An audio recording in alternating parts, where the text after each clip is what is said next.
So mga idol, tanaw na po natin ang Bukas Grande Island. So ang ating oras alas 4 city po ng hapon. Yun mga idol, mga tatlong salok na lang siguro po. Dahil wala nang tray, parang tatlong tray na lang po ang natira.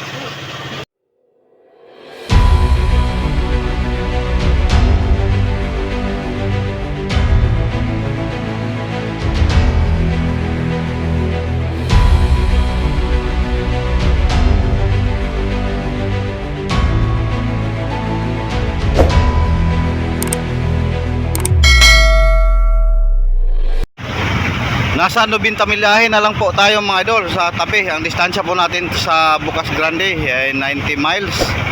So kagabi, bandang alas 12 ng gabi, pagpatong po natin ng 127 09127, ang lakas ng hangin tapos alon, kaya medyo na-delayed po tayo. So ngayong bukti na lang ngayong umaga mga idol, medyo huminto ang alon. Ayun, pero makita nyo, tumalon-talon pa rin ang ating motherboard. So siguro marinig din nyo ang hangin. Ganun pa rin ang hangin mga idol, mga bandang southwest. So 240 degrees ang kanyang bearing galing sa hangin. Tapos ang ating namang target ay nasa 280 degrees. So kaya medyo salubong po tayo. Sana hindi na to madagdagan pa mga idol, para makarating po tayo, makahabol po tayo mamayang madaling araw sa pag-diskarga doon po sa bayan ng Placer. Kung makarating po tayo bandang alas 8 sa Bukas Grande, makadiskarga pa tayo mamayang madaling araw sa Placer mga idol.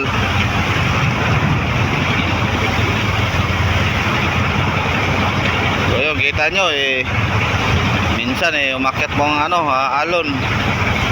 Kagabi alas 12 alauna hanggang alas 2 stop ball po ang takbo ng ating motherboard.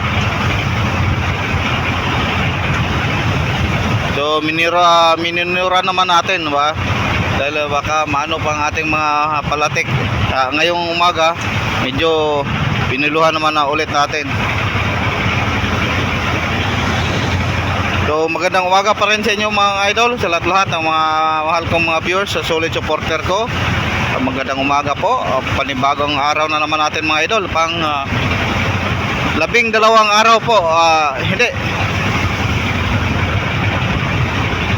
13 araw mula kami lumisan doon sa tabi. So 13 days na po tayo mga idol,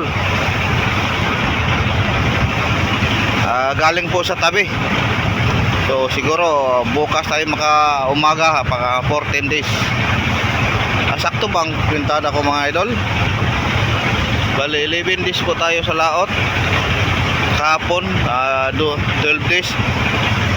13, sakto 13. So mga 2 linggo po tayo. Dahil sa papahirapan ng sa ating pag-isda mga idol. So di bale, may blessing naman tayong dala kahit na hindi marami, masyadong marami. So ganun pa rin, may biyaya po tayo. Sana ang ating dasal ng mga idol na makapresyo naman kami. Sana mataas ang presyo para naman makabinta-binta tayo ng medyo malaki-laki, para makapagbalanse po tayo mga idol. Dahil yung una po nating laot, tulad ng nabanggit ko noon, hindi tayo nakapagbalanse. So ang binta pinadala po natin ang kalate doon sa sa amo natin. So ngayon kung makabenta po tayo, magbalanse tayo sa mga tauhan, para hindi naman masyadong kung matagalan tayo sa pagbalanse, baka yung isang laot po nating binta, isang laot sakto lang pang balanse sa tao mga idol. Pero dati naman tatlong laot po kami bago magbalanse. Pero ngayong taon, pagpasok ng 2025, lagi na po kami magbalanse, isang laot o 2 laot. Yan ang sabi na yan ang ni amo. So kung sakaling ako pa rin ang bumalik mga idol sa paglaot sa pangatlong trip na ako po ay dala pa rin. Sana samahan niyo pa rin ako palagi. Pero kung bumalik si Kapitan mga idol, kung lalaot na siya, ganun pa rin. Palagi naman kayo andito sa akin, sumuporta sa akin mga idol. Siguro balik naman tayo sa service boat. Ang problema lang yun, dahil ang ating service boat medyo sira na.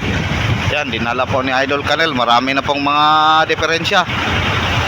Dahil yung makina parang mahina na. Tapos yung kasko, ayun, nagpaluma na. So ano kaya, isip-isip tayo pag bumalik si Kapitan kung sasama ba tayo ulit o uwi tayo, gagawa tayo ng bago.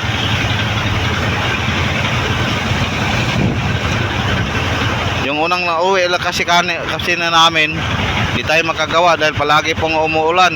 Dalawang timing po, dalawang linggo kami sa tabi. Halos palaging umuulan, kaya di tayo makagawa ng service boat ang bago. So ayun mga idol, update lang po tayo pag doon na tayo sa siguro. Kung makahabol po tayo mamayang madaling araw, update po tayo sa pagdiskarga po natin. Dadaan po tayo ng placer. Tapos monitor rin tayo mga idol sa kung saan ang mataas ang presyo. Kung sa Cebu, doon tayo bibiyahe. Magdiskarga lang po tayo ng kaunti sa bayan po ng placer. So ulitin ko mga idol, magandang umaga. Update lang tayo pag doon na tayo sa tabi. So nagminor po tayo saglit mga idol dahil nagre-pare-ice pa po tayo sa ating dalawang bodega.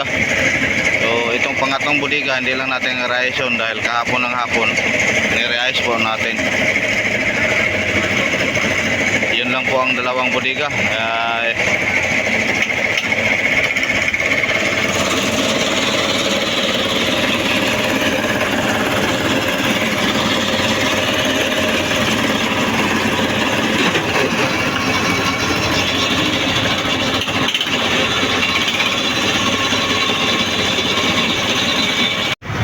So mga idol, tanaw na po natin ang Bukas Grande Island.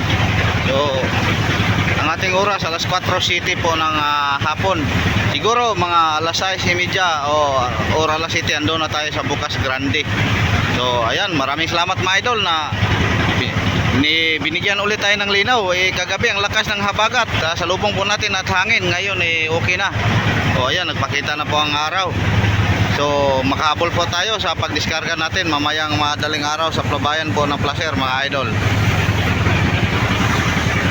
Ayun, balik po tayo sa Manobela dahil lumiko po ang ating mother boat.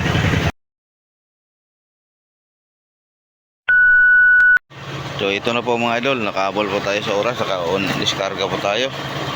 Unang diskarga po natin. So una pong nababa natin, tatlo sa service boat na may nakarga na po, tatlong yellow pinto na, tapos mayroon pang isa.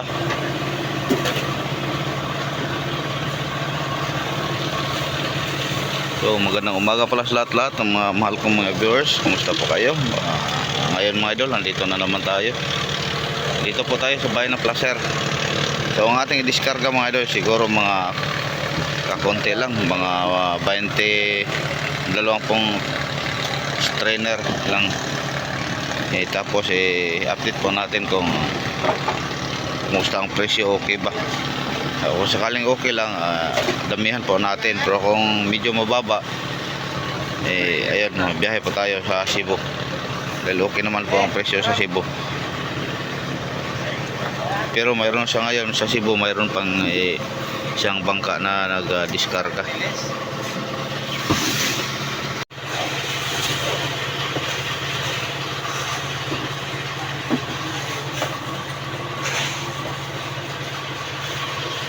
So shout out pala sa lahat-lahat po ng mga supporter po natin dito sa bayan po ng Placer. Shout out din kay Jimbo Bayita nandito sa Placer, kay Idol Makoy Cholola, at sa lahat-lahat na lagi pong nanood sa ating mga video nandito po sa bayan ng Placer. Shout out din kay Jonathan Bindoy dito sa Surigao, Cantilan, Surigao del Sur. At shout out din kay Silvidan Calambao na palagi pong nagsuporta sa atin sa lahat-lahat ng ating mga video dito at doon sa FB natin. At siyempre shout out din sa mga kasama ko, mga kabataan po, lalo na po yung ating mga iSear na mga malalaking mga katawan.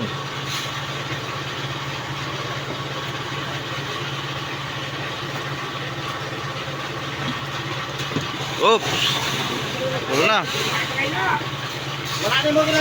Tagay 3 mang 3 ba 3? Wala na bakante?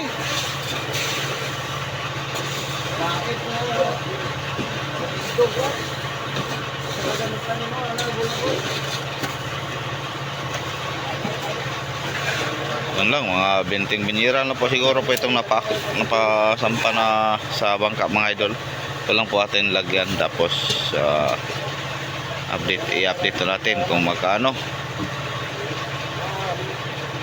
Dahil dito po sa bahay ng placer, kung bibiglain mo, nako.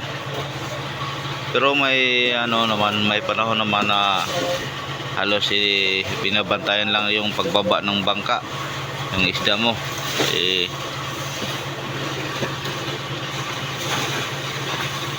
Pero ilang ilang buwan na po na di tumaas ang presyo dito.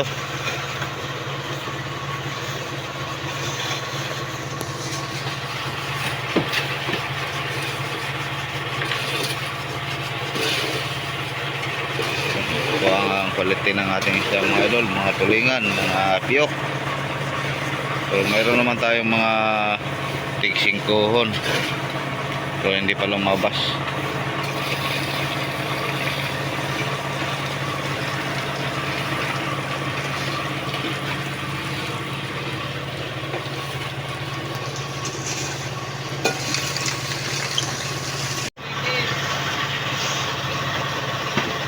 Yun mga idol, mga 3 salok na lang siguro po. Dahil wala nang tray, parang 3 tray na lang po ang natira.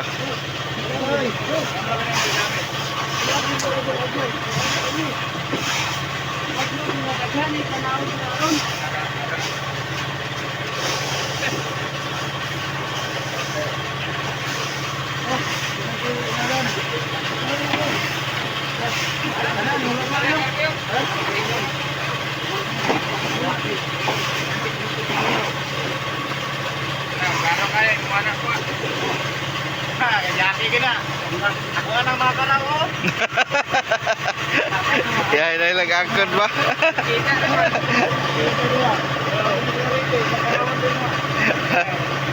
Makan sepatu sa tayaw, ada. Karang na kayo no, bisa na kita sa tayaw.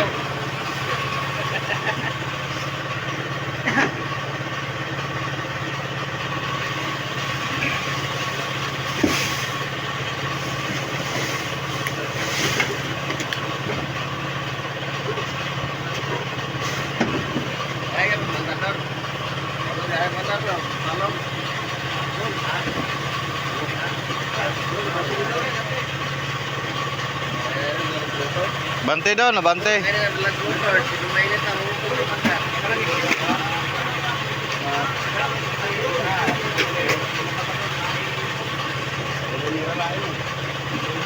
Yan, kanara po nun.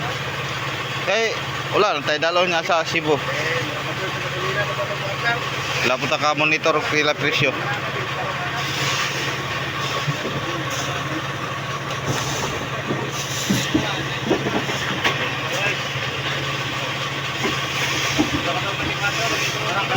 So mamaya mga idol,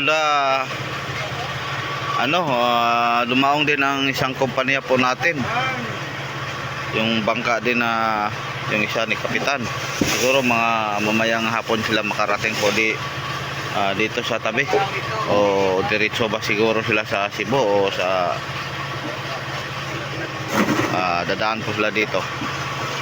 Kung diretso lang sa Cebu, siguro sabay po kami mga idol magdiskarga. Pero yung mga huli lang mga idol, halos-halos ganyan, 2 budiga ang kanilang huli. 2 budiga kalahati. Puro mga malalaking kakunti naman ang kanilang mga tuna. Pero yung mga tinatawag naming barkaw-barkaw tulad niya ng mga karaw na taga 4-5-an, yan po ang mga alos ang huli nila. So wala silang mga ano maliliit tulad niyan ng mga pikwyak yung taga 4-1 kilo, wala sila. So yan po ang masabay po natin. Pero siguro mga idol, tayo din ang paunahin dahil tayo po ang mauna mamaya. Pagkatapos natin dito pumunta tayo. Depende naman mga idol kung sa ano decision po ng ating taga-komisyonan o sa ating amo. Kaya kung sila yung mauna, wala tayong magawa.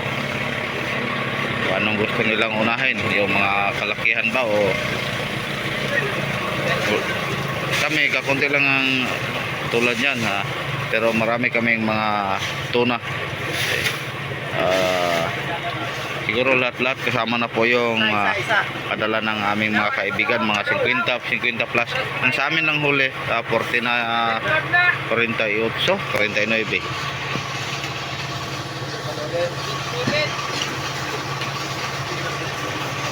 3 hours later. So, nakalabas na po tayo sa bayan po ng Placer mga idol. Andito na po tayo sa dulo. Patungo na po tayong Hinatuan Island. Yung sa dulo niyan Hinatuan. Diyan tayo liliko. Iikot patungong Surigao. So, dadaan tayo ng Surigao. Pero, dandahan na po tayo.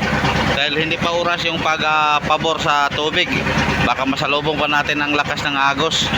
Sakto-sakto mga alas 4 hinto na ang agos, tayo po papasok na sa dadaanan nating sulugan. So yung tinatawag naming sulugan mga idol, yung nagpalagi pong mag-ipo-ipo kung malaki ang dagat. Yan po ang critical na dadaanan po natin. Kaya hintay tayo sa kung tungo ka sa Surigao, ang lang pang daan tubig ang agos papasok.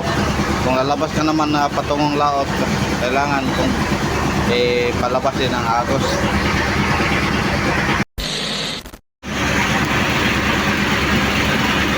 So dito po tayo mga idol sa tapat ng Surigao City. So nagminor muna tayo dahil si Mang Jose pinasundo pa natin karting doon sa tabi. Dahil kanina doon sa bayan po ng Placer ngayong umaga, umuwi po sila, naghatid na kanilang isda, kanilang maulam sa kanilang pamilya. Dalawa po siya si Mang Juan, kaya pinasundo po natin mga idol. Ayun siguro.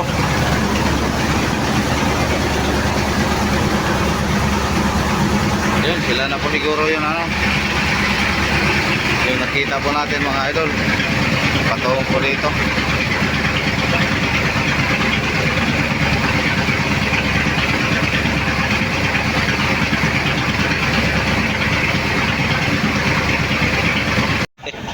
Yun, nandito na sila. Basa. Oh. Naanom na si Carding bakit binagrak.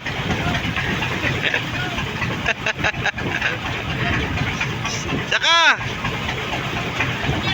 basa.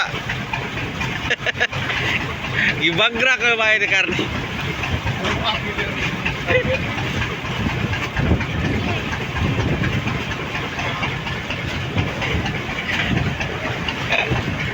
Basang basa si Mang Jose Carding. Ganong gibagrak? Wala bisik, wala.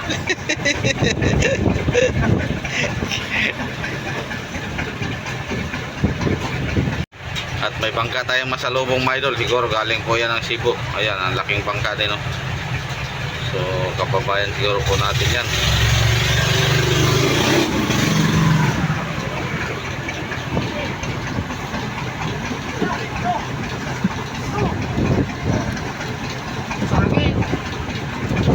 Oh,